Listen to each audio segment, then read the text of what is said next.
তেল দিলাম, অল্প করে তেল দিলাম, অনেক তেল দেব না। তেল দুটো লঙ্কা দিলাম, পেঁয়াজ দিলাম, রসুন দিলাম,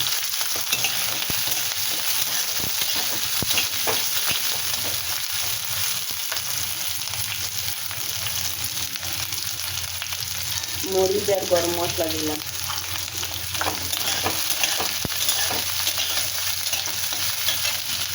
তারপরে কাজু বাদাম দিলাম, তারপরে ওই টমেটো দিয়ে দিলাম, একটা টমেটো। ভালো করে ভেজে নেব।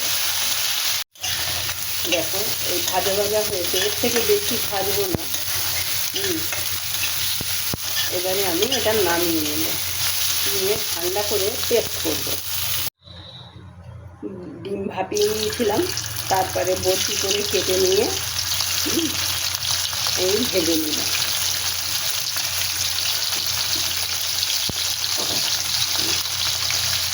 ডিম ভাপাবার আগে ভেঙে নিয়ে লবণ আর একটু লঙ্কার গুঁড়ো দিয়েছিলাম, দিয়ে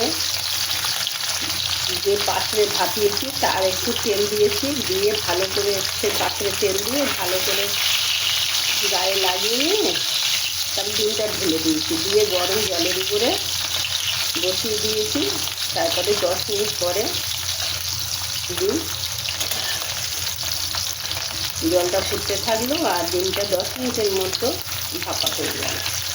তখন আমি নিয়ে ঠান্ডা করলাম, করে এই ভেজে নিয়ে এই বটি বটি করে কেটে নিলাম, নিয়ে ভাজছি।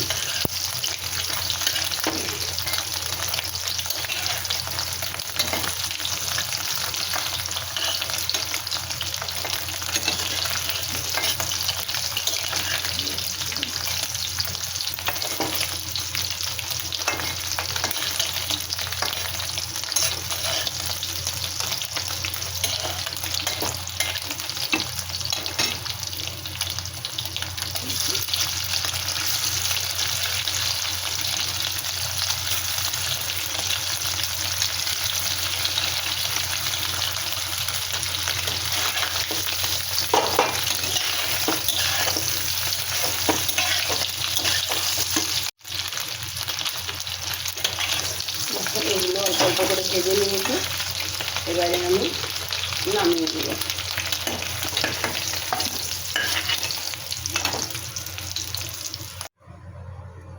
কড়ায় ওই জিরে দিলাম, গোটা জিরে দিলাম, আর ওই পেস্টটা ফেলে দিলাম।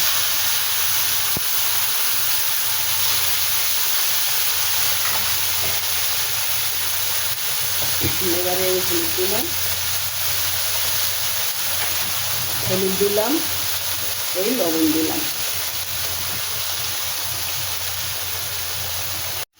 দেখুন এই যে কষা হয়ে এসছে, সময় একটুখানি চিনি দিলাম ব্যালেন্স রাখার জন্য, ঝাল লবণ দিয়ে ব্যালেন্স রাখার জন্য একটু চিনি দিয়ে দিলাম অল্প একটু।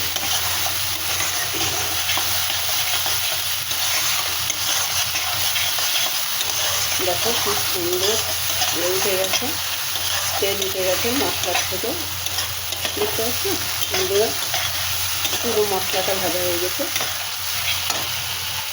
এবারে এর মধ্যে গরম জল দেবো।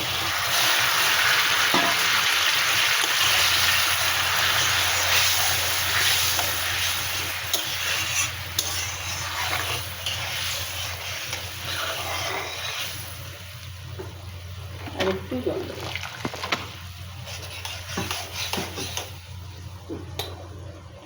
ফুটে গেছে, এইবারে আমি ডিমের যে বটিগুলো ভেজেছিলাম সেগুলো দিয়ে দেবো।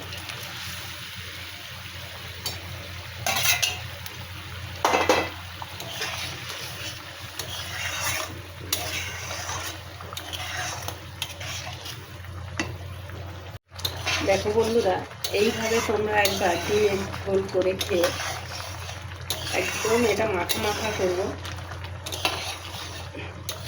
ডিমটা এইভাবে রান্না করে খেয়ে দেবো, দারুণ খেতে হয়। একটু কাশ্মীরি মেথি দিয়ে দিলাম, অল্পই দিয়েছি, অল্প একটু তরকারি দিয়েছি, অনেক দিলে হবে না, তিতো হয়ে যাবে। অল্পই দিয়েছি, একটু সেন্ট হবে।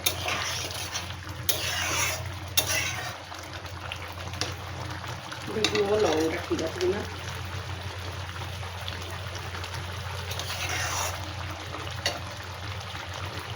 আর অল্প একটু লবণ দিতে হবে।